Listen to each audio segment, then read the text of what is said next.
안녕하세요. 저는 경기도 화성시에 사는 73살 한은숙입니다. 평생 아들 하나 바라보고 살아왔는데 하나뿐인 자식 일이 제 뜻대로 되지 않더라고요. 오늘은 제 인생 이야기를 들려드릴까 합니다. 이야기를 듣기 전 구독과 좋아요 버튼을 눌러주신다면 여러분의 집안에 행운이 가득 넘쳐 흐를 것입니다. 몇 번의 유산 끝에 42에 겨우 품에 안은 귀한 아들. 첫 번째 유산은 임신 3달 만이었어요. 병원 침대에 누워 천장만 바라보던 그날 남편이 내 손을 꼭 잡고 나보다 더 많이 울었죠. 그 후 2번째, 3번째 유산을 겪으며 나는 점점 희망을 잃어갔습니다. 그렇게 포기할 때쯤 42에 정말 기적처럼 선물이 찾아왔어요. 이번에는 끝까지 지켜내겠다는 마음으로 아주 조심했습니다. 계단도 천천히 오르고 조금이라도 무겁다 싶은 건 절대 들지 않았으며 매일 밤 배를 쓰다듬으며 간절히 기도했어요. 제발 이번엔 무사히 태어나 달라고요. 그리고 드디어 꿈에 그리던 엄마가 되는 순간 우렁찬 목소리를 가진 아들을 낳았죠. 산부인과 병실에서 처음 아이를 안았을 때 그 작은 숨소리가 내 귓가에 닿던 순간을 지금도 잊을 수가 없어요. 손가락 하나하나가 너무 작아서 혹시라도 부러질까봐 어쩔 줄을 몰라 했던 그때를 생각하면 아직도 벅차오르는 감정을 느낍니다. 울보 남편은 처음 아이를 보고는 얼마나 오랫동안 울었는지 몰라요. 아들이 태어나고 정말 세상을 다 가진 기분이었어요. 잠들기 전에 젖병을 씻어 소독해 놓고 아이의 발을 내 볼에 비비던 밤을 생각하면 아직도 따뜻한 온기가 느껴집니다. 그 아이 하나로 시들어가던 내 삶이 다시 봄이 되었으니까요. 그런데 행복은 그리 오래가지 않았습니다. 아들이 6살 되던 해였어요. 그날 저녁 나는 아들과 함께 거실 바닥에 앉아 숫자놀이를 하고 있을 때였죠. 갑자기 전화벨이 울렸어요. 여보세요? 한성만 씨 보호자 되십니까? 환자분이 교통사고를 당하셔서 지금 응급실에 계십니다. 빨리 오셔야 할 것 같아요. 수화기를 든 손이 떨렸습니다. 나는 아들을 급히 이웃집에 맡기고 병원으로 달려갔어요. 응급실 복도는 피 냄새와 소독약 냄새로 가득했습니다. 간호사가 나를 안내한 곳은 중환자실이었죠. 유리창 너머로 보이는 남편의 모습은 처참했어요. 온몸에 붕대가 감겨 있었고 기계음만이 방 안을 채우고 있었습니다. 의사는 침통한 표정으로 말했어요. 최선을 다하고 있습니다만 상태가 매우 좋지 않습니다. 나는 유리창에 손을 대고 남편을 바라봤습니다.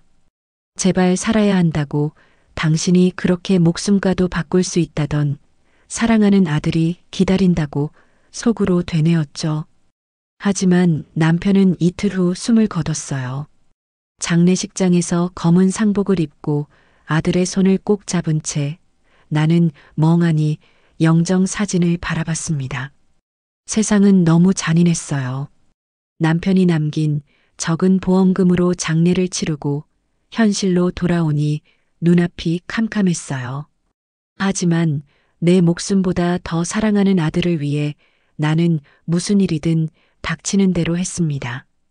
식당에서 설거지도 하고 공장에서 야간 근무도 했어요. 새벽에 집을 나서서 밤늦게 돌아오는 날이 많았습니다. 다행히 옆집에 같은 또래 아이를 키우는 아들 친구 엄마가 제 형편을 알고 제 아들을 많이 봐주었어요. 엄마가 돈 많이 벌어서 우리 석준이 갖고 싶은 거, 하고 싶은 거 다 하게 해줄게. 나는 아들에게 그렇게 약속했습니다. 그 약속으로 여기까지 왔어요. 아들이 배고프지 않게, 추위에 떨지 않게, 친구들 앞에서 주눅 들지 않게 내가 할 수 있는 모든 걸 다 해줬습니다. 대학 등록금을 마련하느라 하루에 4시간씩 자가면서 일했고 결혼 비용을 위해 태어날 때부터 적금도 들었죠. 그게 내 인생의 전부였어요. 그렇게 시간이 흘러 아들이 군대에 다녀온 지 얼마 안 된 어느 날 저녁 아들에게서 전화가 왔습니다. 엄마, 내일 저녁에 소개시켜드릴 사람이 있어요. 여자친구라고 했죠. 나는 설레는 마음으로 아들이 좋아하는 음식을 준비했습니다. 갈비찜에 잡채, 동그랑땡까지. 다음 날 저녁 초인종이 울렸어요. 문을 열자 아들 옆에 화장을 진하게 한 여자가 서 있었습니다. 안녕하세요. 그 당시 아들의 여자친구였던 그녀가 인사를 했어요. 웃는 얼굴이었지만 차가운 인상이었습니다. 말끝마다 비죽거리는 태도, 눈빛마다 박힌 가시, 싹수가 없는 행동, 뭐 하나 마음에 드는 구석이 없었습니다. 어머니, 집이 참 아담하네요. 아담하다는 말도 칭찬처럼 들리지 않았어요. 작다는 뜻이었죠. 나는 애써 웃으며 밥상을 차렸습니다. 식사 도중 그녀는 계속 휴대폰을 만지작거렸어요. 죄송해요, 어머니. 친구한테 급한 연락이 와서요. 밥 먹는 시간보다 들락날락하며 통화한 시간이 거의 대부분이었어요. 예의가 없었습니다. 하지만 그녀를 바라보는 아들의 눈빛이 사랑에 폭 빠진 눈이었죠. 나는 속으로 한숨을 쉬었습니다. 그녀가 화장실에 간 사이 나는 조심스럽게 아들에게 물었어요. 석준아, 그 친구랑 사귄 지 얼마나 됐니? 3달 정도요. 왜요? 그래, 너 아직 나이도 어리고 젊으니까 결혼은 천천히 생각해라. 아들의 표정이 굳어졌습니다. 엄마, 지금 그 말은 은지가 별로라는 거예요? 아니, 그게 아니라 결혼이 급할 것도 없으니 천천히 신중하게 생각하라는 거야. 참나, 내 인생인데 엄마가 왜 감나라 배추나라 하세요? 아들이 큰 소리를 내더라고요. 그 순간 화장실에서 나온 그녀가 우리를 쳐다봤습니다. 어색한 미소를 지으며 아들 옆에 앉았죠.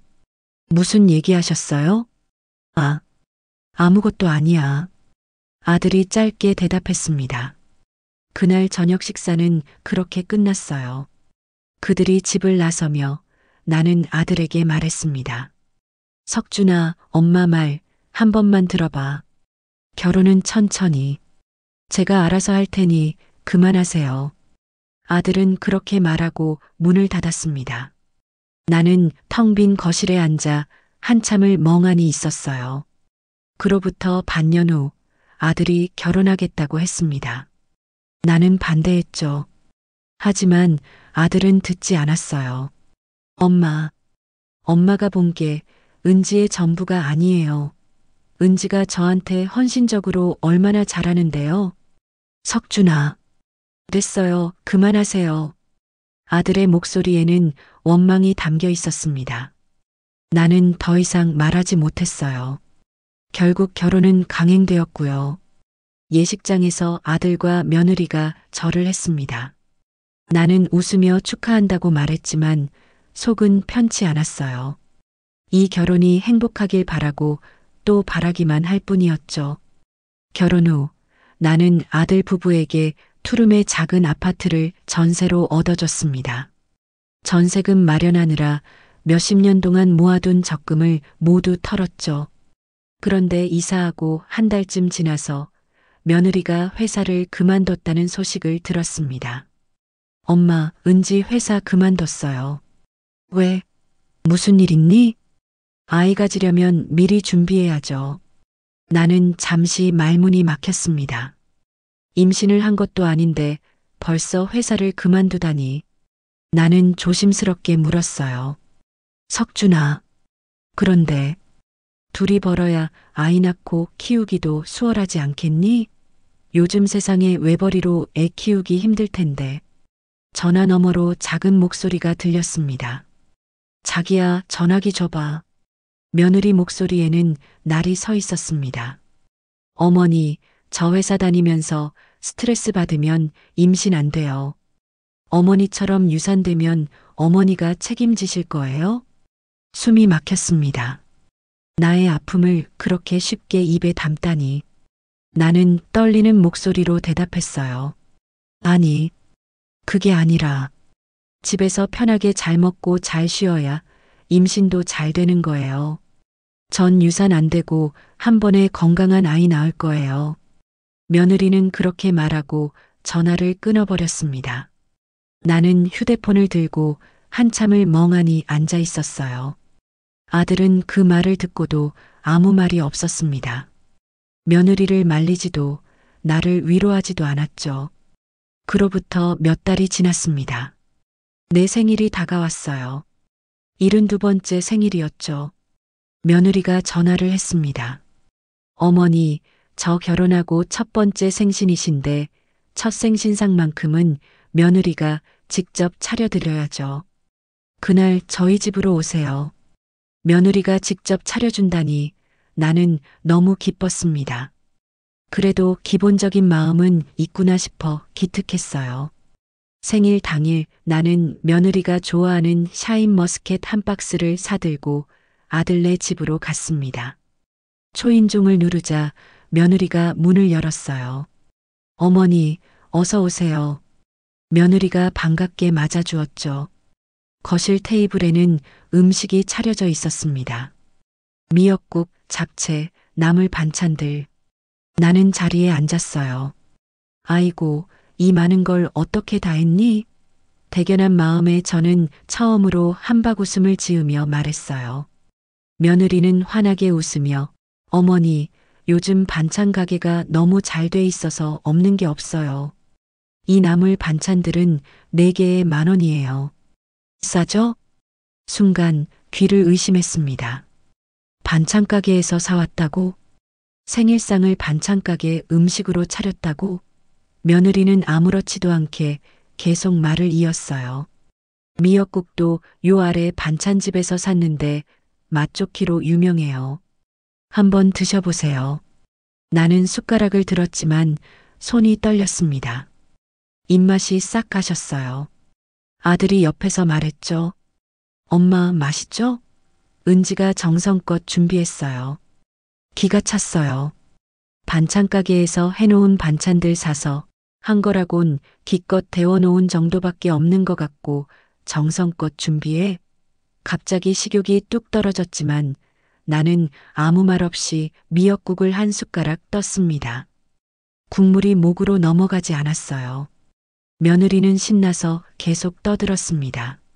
어머니, 요즘 이런 거 직접 하는 사람 없어요. 다들 사 먹어요. 편하고 좋잖아요. 세상이 좋아졌다니까요. 나는 고개를 끄덕였습니다. 뭐라고 말해야 할지 몰랐어요. 며느리는 내 반응 따위 신경 쓰지 않고 휴대폰을 꺼내 사진을 찍었습니다. 어머니, 사진 찍을게요. 인스타에 올려야 하니까 활짝 웃으세요. 카메라를 향해 억지 미소를 지었습니다. 며느리는 몇 장을 찍더니 만족스러운 듯 휴대폰을 내려놨어요.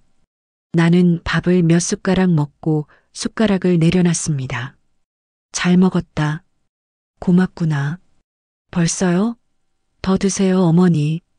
아니야, 요즘 속이 안 좋아서. 나 이제 가볼게. 아니, 벌써 가시려고요? 케이크도 사왔는데 케이크까지는 드시고 가셔야죠, 어머니.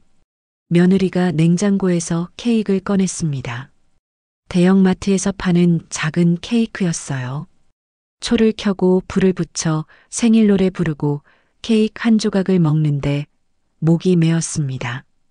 코로 들어가는지 입으로 들어가는지 급하게 케이크 한 조각을 먹는 둥 마는 둥 하고 일어섰습니다. 잘 먹었다. 생일상 차리느라 고생했다. 집으로 돌아오는 길 버스 안에서 눈물이 났습니다. 72번째 생일은 내 인생에서 가장 서글픈 생일이었어요. 남편이 살아있었다면 남편은 뭐라고 했을까? 또 이런 나를 어떻게 위로해 줬을까? 문득 남편 얼굴이 떠올랐습니다. 남편이 유난히 그리운 밤이었어요. 나는 휴대폰을 꺼내 아들에게 문자를 보냈어요. 오늘 고마웠다. 잘 지내라. 답장은 없었습니다. 집에 도착해서 불을 켰어요. 텅 빈 거실이 너무 쓸쓸했습니다. 나는 소파에 앉아 천장을 바라봤어요.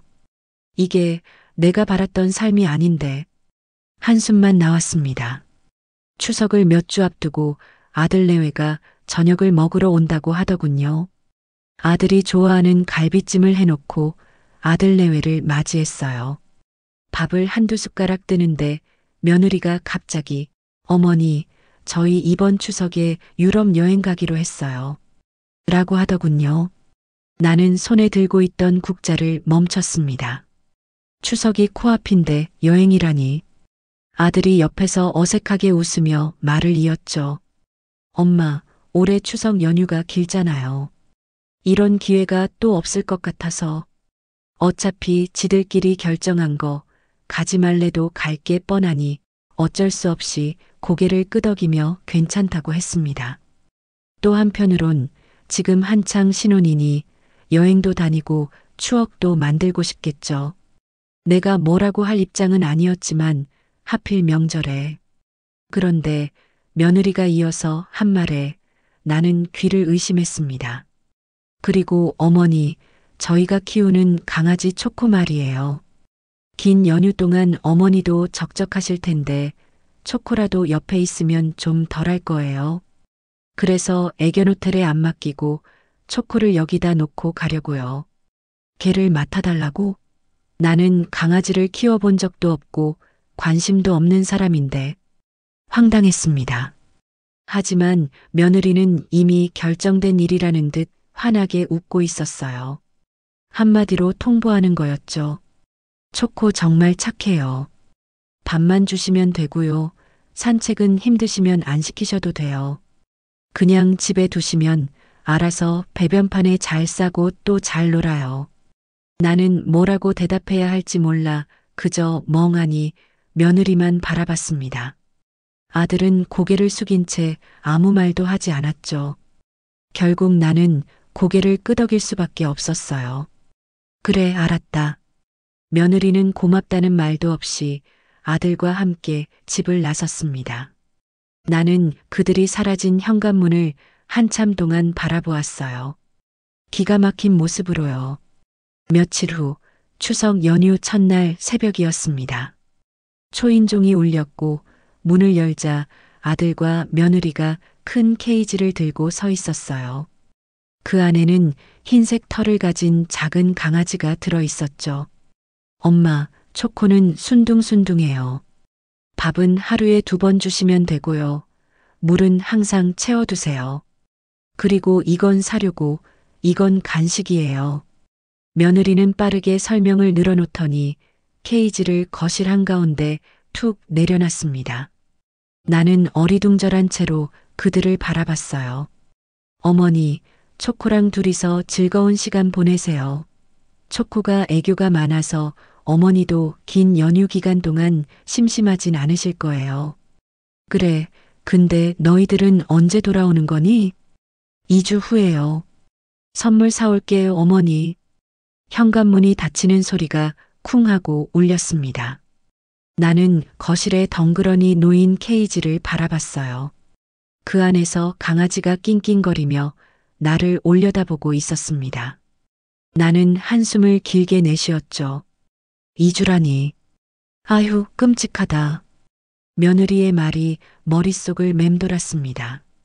추석 연휴 첫날부터 개를 맡겨놓고 미안하다는 말 한마디 없이 적적하실 테니 개라도 옆에 있으면 덜할 거라고 끔찍히도 생각해 주는구나 싶었죠. 나는 케이지 앞에 쪼그려 앉아 강아지를 바라봤어요. 강아지는 꼬리를 흔들며 나를 보고 있었습니다. 너도 참 억울하겠구나. 갑자기 낯선 집에 던져지다니. 케이지 문을 여니 강아지가 조심스럽게 밖으로 나와 거실을 킁킁거리며 돌아다녔어요. 나는 강아지에게 사료를 주고 물그릇을 채워주었습니다. 그리고 휴대폰을 들어 아들에게 전화를 걸었어요. 하지만 전화는 꺼져 있었어요. 나는 소파에 앉아 멍하니 창밖을 바라봤습니다. 갑자기 발치가 따뜻해서 밑을 쳐다보니 강아지가 내 발치 위에 와서 앉아 있었어요. 그로부터 2주 후 아들과 며느리가 돌아왔어요. 엄마, 잘 지내셨어요? 그래. 너희는 재밌게 잘 다녀왔니? 며느리가 작은 쇼핑백을 내밀었습니다. 어머니, 선물이요. 유럽에서 사왔어요. 나는 봉투를 받아 열어봤어요. 안에는 작은 에펠탑 모형 키링 하나와 면세점 초콜릿 한 개가 들어 있었습니다. 공항 면세점에서 파는 흔한 기념품이었죠. 고맙구나. 초코는 잘 있었죠? 말썽 안 부렸죠? 며느리가 거실로 들어가 초코를 찾았습니다. 초코는 며느리를 보자 꼬리를 흔들며 달려갔어요. 우리 초코, 엄마 보고 싶었죠? 며느리는 초코를 안아 올렸습니다. 아들이 케이지를 챙기더니 엄마, 저희 이제 갈게요. 저희가 오래 있어봤자 불편하실 테고 여행 이야기 듣고 싶지도 않았지만 걔만 챙겨간다는 게 마음이 씁쓸했습니다. 그래, 조심해서 들어가거라. 그들은 초코를 데리고 집을 나섰습니다. 2주 동안 잘 돌봐줘서 고맙다는 말도 수고했다는 말도 없었어요. 나는 현관문이 닫히는 소리를 들으며 손에 든 에펠탑 모형의 작은 키링을 내려다봤습니다. 큰 선물을 기대한 건 아니지만 씁쓸하기 짝이 없었습니다. 아이들이 다녀가고 한 달 후쯤이었습니다. 우편함에 등기 우편이 와 있었어요. 발신자는 시청이었죠. 나는 봉투를 뜯으며 궁금했습니다. 무슨 일일까? 토지 수용 안내문. 봉투 안에 든 서류를 펼치는 순간 손이 떨렸습니다. 남편이 남긴 5,000평 땅. 그 땅이 도로 확장 공사로 수용된다는 내용이었어요. 보상금 액수를 보는 순간 숨이 멎는 것 같았습니다. 평생 벌어본 적 없는 큰 돈이었죠. 나는 소파에 주저앉았습니다. 서류를 꼭 쥐고 한참을 멍하니 앉아 있었어요. 남편 얼굴이 떠올랐습니다. 남편이 죽기 전 그 땅을 사두며 했던 말이 생각났어요. 여보, 이 땅 훗날 크게 오를 거야. 우리 석준이 대학 갈 때 팔아서 등록금 내자. 하지만 땅값은 오르지 않았고 나는 그 땅을 그대로 묵혀두었죠. 남편이 남긴 마지막 흔적 같아서 팔 수가 없었습니다. 그래서 아들 대학 등록금을 마련하느라 밤낮으로 열심히 닥치는 대로 일해서 힘들게 마련했어요. 그때 너무 힘들어 대상포진이 심하게 걸렸더랬죠. 그런데 이제 그 땅이 수용된다니. 나는 서류를 다시 펼쳐 보상금 액수를 확인했어요. 이 돈이면 남은 인생을 편하게 살 수 있었습니다. 여행도 가고 아프면 좋은 병원도 갈 수 있었죠. 그날 밤 나는 등기 서류를 꺼내 쓰다듬으며 오래 울었습니다. 지금 이때를 대비해 남편이 남긴 마지막 선물 같았어요. 여보, 고마워. 당신이 남겨준 이 땅이 이제야 빛을 보게 되네. 나는 서류를 가슴에 꼭 안았습니다. 다음 날 아침 나는 생각했어요. 아들에게 알려야 할까? 아들도 알 권리가 있지 않을까? 하지만 곧 생각을 바꿨습니다. 알려봤자 땅값 찾아하려고 난리를 필 게 뻔했으니까요. 특히 며느리가 알게 되면 집 사달라, 차 사달라, 분명 이것저것 요구할 게 뻔했죠. 나는 서류를 서랍 깊숙이 넣었습니다. 아들에게 알리지 않기로 했어요. 이건 내 마지막 자존심이었습니다. 평생 아들 뒷바라지하며 산 내가 이제 내 노후는 내가 챙겨야겠다는 다짐이었죠. 며칠 후 시청에서 다시 연락이 왔습니다. 보상금 지급을 위한 서류 작업을 진행하겠다고 했어요. 나는 필요한 서류를 챙겨 시청으로 갔습니다. 담당 공무원이 친절하게 설명해 줬어요. 어르신, 한 달 안에 보상금이 입금될 겁니다. 계좌 확인 부탁드려요. 네, 감사합니다. 나는 서류에 도장을 찍었습니다. 손이 떨렸어요. 이제 정말 내 인생이 바뀌는구나. 시청을 나서는데 휴대폰이 울렸습니다. 아들이었어요. 엄마, 저예요. 잘 지내시죠? 응, 잘 지내고 있다. 너희는? 저희도 잘 지내요. 엄마, 이번 주말에 집에 갈게요. 은지랑 같이요. 갑자기 온다니. 무슨 일 때문에 온다는 걸까? 나는 불안했습니다. 그래, 알았어. 밥 먹으러 오는 거니? 네, 엄마 손맛이 그리워서요. 전화를 끊고 나는 한숨을 쉬었어요. 혹시 돈이 필요해서 오는 건 아닐까? 지난번에도 차 할부금이 밀렸다며 돈을 빌려달라고 했었죠. 그때 가진 돈을 다 줬는데 할부금 갚는데 쓰지는 않고 못에다 썼는지 주말이 되었습니다. 아들과 며느리가 집에 왔어요. 나는 미역국과 갈비찜을 준비했습니다. 며느리는 들어오자마자 거실을 둘러봤어요. 어머니, 집 좀 바꾸셔야 하는 거 아니에요? 너무 낡았어요. 나 혼자 사는데 어떠니? 내가 사는 데만 불편하지 않음 됐지. 에이, 그래도 연세가 있으신데 좀 더 좋은 환경에서 사셔야죠. 요즘 실버타운 좋은 곳도 많던데. 실버타운? 나보고 거기 들어가라는 소린가? 나는 아무 말 없이 밥상을 차렸습니다. 식사 도중 아들이 조심스럽게 말을 꺼냈어요. 엄마, 저희가 전세 만기가 다가와서요. 집을 사려고 하는데 좀 도와주세요. 역시나 돈이 필요해서 온 거였구나. 나는 숟가락을 내려놓았습니다. 석준아, 엄마가 지금 여유가 어딨니? 엄마, 딱 5천만 원만요. 제발 부탁드려요. 나는 고개를 저었습니다. 미안하다. 엄마가 그 큰 돈이 어디 있겠어. 있다 해도 엄마도 이제 노후를 준비해야지. 며느리가 코웃음을 쳤습니다. 어머니, 노후 준비요? 어머니 연세에 다 늦게 이제 와서 무슨 노후 준비예요? 며느리의 그 말을 듣고 나니 며칠 동안 잠을 이룰 수가 없었습니다. 어머니 연세에 무슨 노후 준비예요? 그 말이 계속 귓가에 맴돌았어요. 나는 서랍 깊숙이 넣어둔 토지 수용 서류를 꺼내봤습니다. 이 돈으로 내 노후를 준비하겠다고 다짐했지만 마음 한편이 무거웠어요. 그로부터 3주쯤 지났을까요? 아들 내외에게서 아무 연락이 없었습니다. 혹여나 무슨 일이 있나 싶어 마음이 쓰였어요. 나는 아들이 좋아하는 북어조림과 소불고기를 정성껏 만들어 반찬통에 담아 아들네 집으로 향했죠. 아파트 현관 앞에 도착했습니다. 초인종을 누르려던 순간 현관문이 살짝 열려 있는 게 보였어요.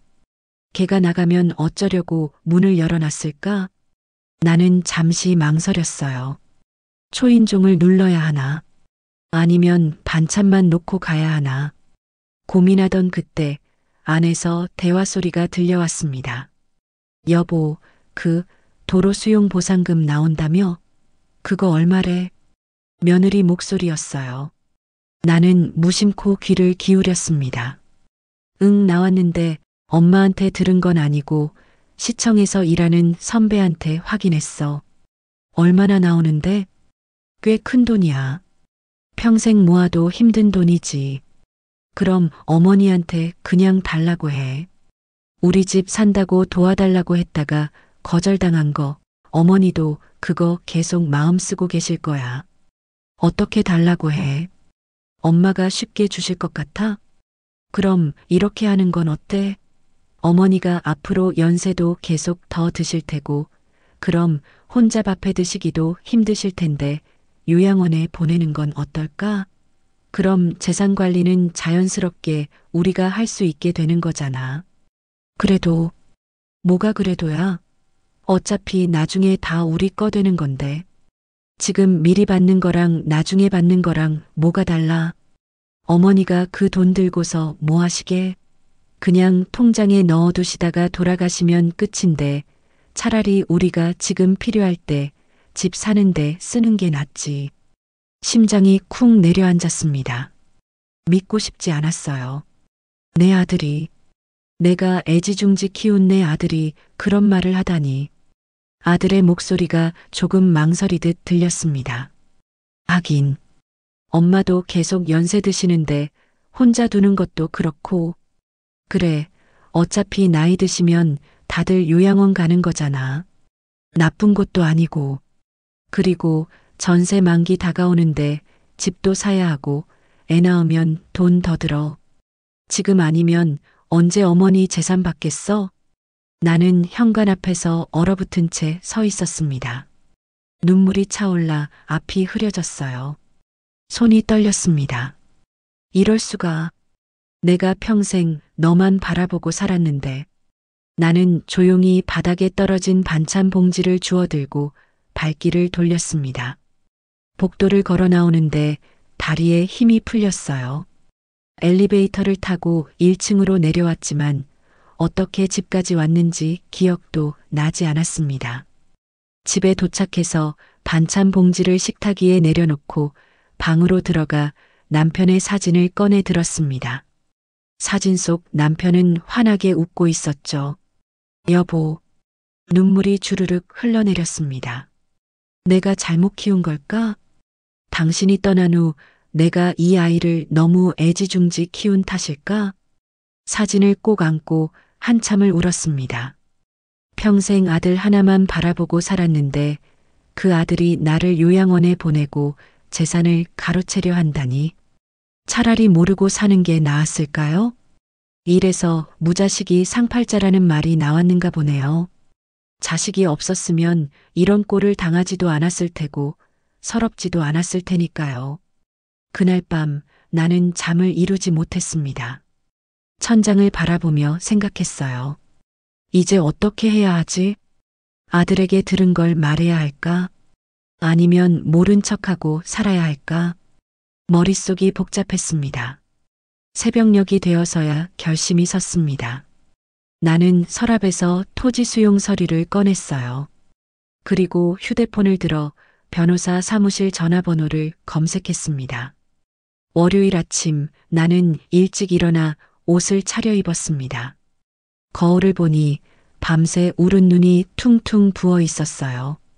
찬물로 세수를 하고 가방을 챙겨 집을 나섰습니다. 첫 번째로 간 곳은 구청이었어요. 토지 수용 보상금 담당 부서를 찾아가 절차를 확인했습니다. 담당 공무원이 친절하게 설명해줬죠. 어르신, 보상금은 이번 주 안으로 입금될 예정입니다. 혹시 궁금하신 거 있으세요? 아니요, 잘 알겠습니다. 구청을 나와 다음으로 향한 곳은 변호사 사무실이었습니다.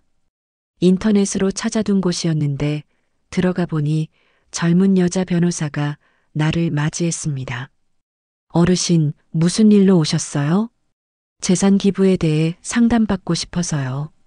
변호사는 놀란 표정을 지었지만 곧 차분하게 물었습니다. 기부 말씀이시군요.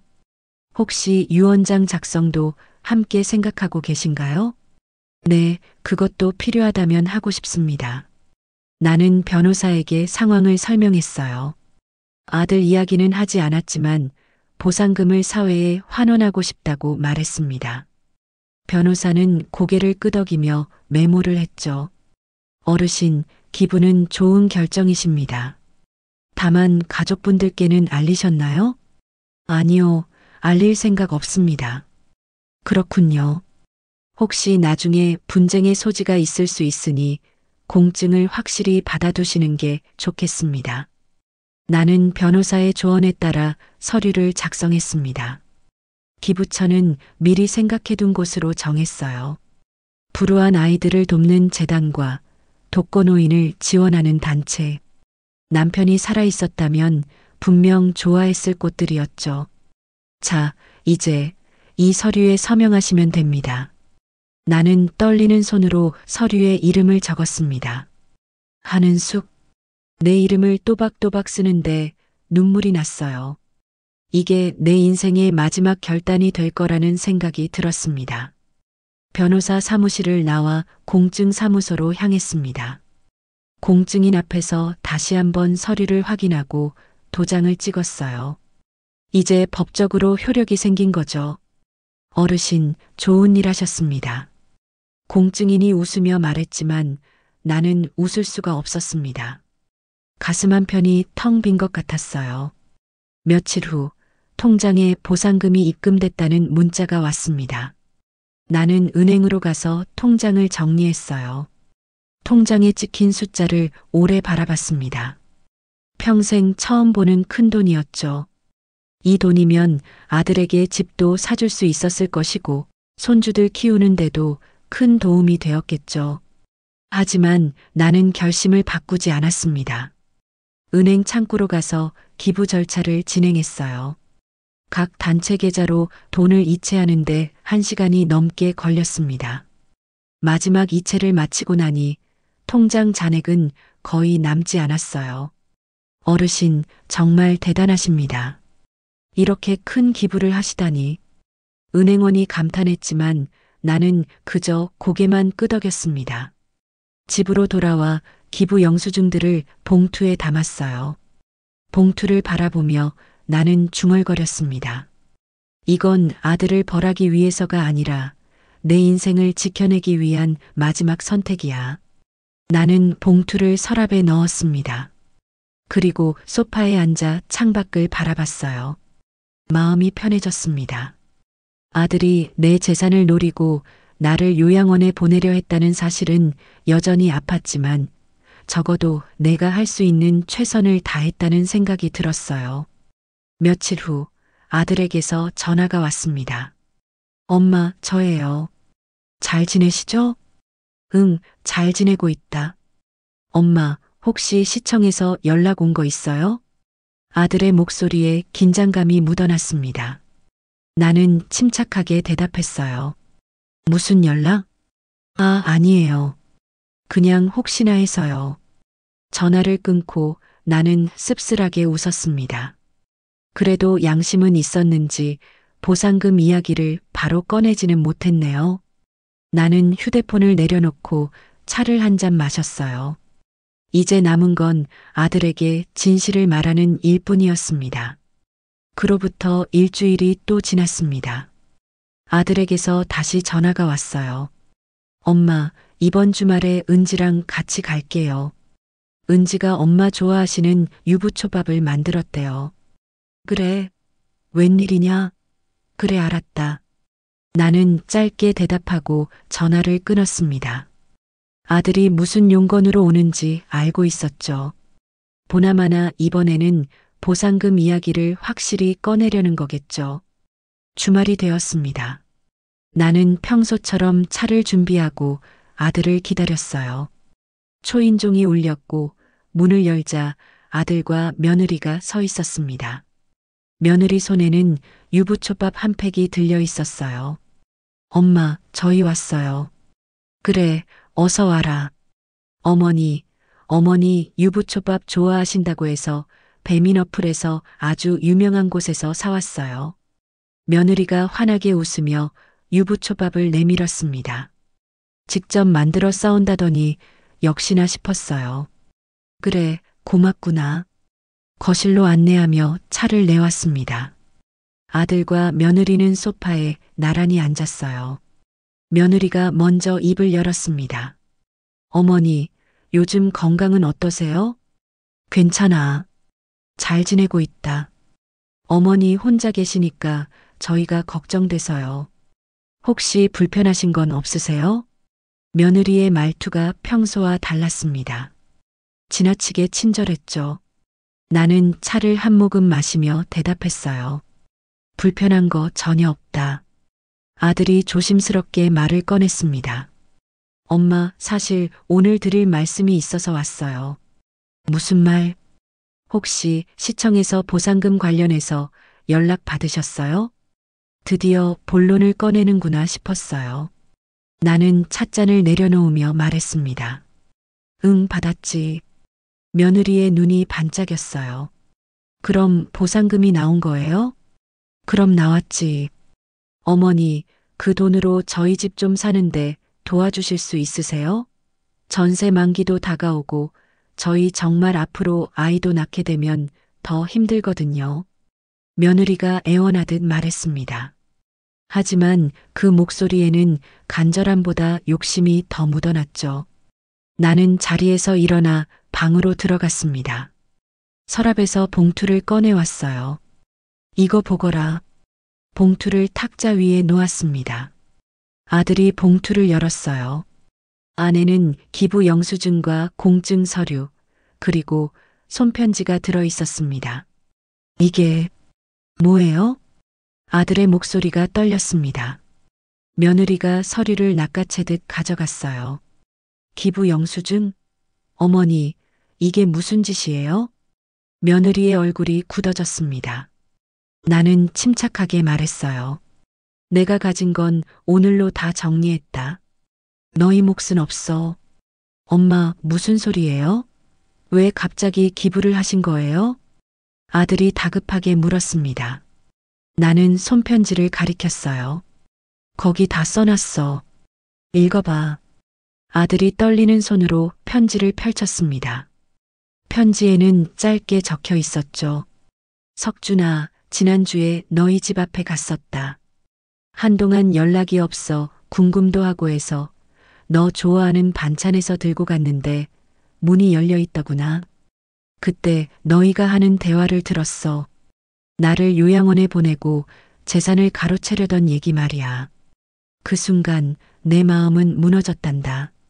평생 너만 바라보고 살아왔는데 너는 내 재산만 바라보고 있었더구나. 이 돈은 너희 것이 아니야. 내가 평생 고생하며 모은 돈도 아니고 너희 아버지가 남긴 마지막 유산이야. 이미 그 돈을 정말 필요한 곳에 썼어. 나는 후회하지 않아. 편지를 다 읽은 아들의 얼굴이 창백해졌습니다. 며느리는 소리를 질렀어요. 어머니, 이게 말이 돼요? 상의도 없이 이러는 법이 어딨어요. 저희가 얼마나 힘든데요. 너희가 힘들면 너희가 벌어. 내 돈으로 너희 인생 책임져 줄 생각 없어. 엄마, 그 말을 들으셨어요? 아들이 떨리는 목소리로 물었습니다. 나는 고개를 끄덕였어요. 다 들었지. 문틈 사이로 흘러나온 말 한마디도 빠짐없이. 엄마, 그게 저는 석준아, 변명하지 마. 네가 한 말이잖니. 개나 보라던 그날 나는 이미 결심을 굳혔어. 남은 내 인생을 지킬 사람은 나뿐이야. 내가 나를 지켜야겠다. 며느리가 벌떡 일어섰습니다. 어머니, 정말 너무하시네요. 정말 어떻게 이러실 수가 있어요? 너무한 건 너희야. 시어머니를 요양원에 쳐넣고 재산을 가로채려던 게 누구니? 며느리는 할 말을 잃었습니다. 아들은 고개를 숙인 채 아무 말도 하지 못했어요. 나는 현관문을 열었습니다. 이제 가거라. 돈 이야기 하려거든 다시는 오지 마. 며느리가 성질이 잔뜩 묻어나는 발걸음으로 먼저 밖으로 나갔습니다. 아들은 문 앞에서 잠시 망설이더니 작은 목소리로 말했어요. 엄마, 죄송해요. 미안하다는 말 한마디로 평생 쌓아온 믿음을 되돌릴 수는 없단다. 가거라. 아들이 고개를 숙이고 나갔습니다. 문이 닫히는 소리가 쿵 하고 울렸어요. 그 소리가 내 심장에 박혔지만 처음으로 숨이 편했습니다. 나는 거실로 돌아와 소파에 앉았습니다. 창밖을 바라보니 석양이 지고 있었어요. 붉게 물든 하늘이 참 아름다웠습니다. 남편의 사진을 꺼내 들었어요. 여보, 내가 잘한 거 맞죠? 당신이라면 뭐라고 했을까요? 사진 속 남편은 여전히 환하게 웃고 있었습니다. 고마워요. 당신 덕분에 마지막까지 버틸 수 있겠어요. 당신이 남긴 그 땅이 결국 나를 지켜줬네요. 눈물이 또 흘렀지만 이번에는 슬픈 눈물이 아니었습니다. 평생 아들만 바라보고 살았던 내 인생. 아들의 웃음이 내 전부였고 아들의 행복이 내 기쁨이었죠.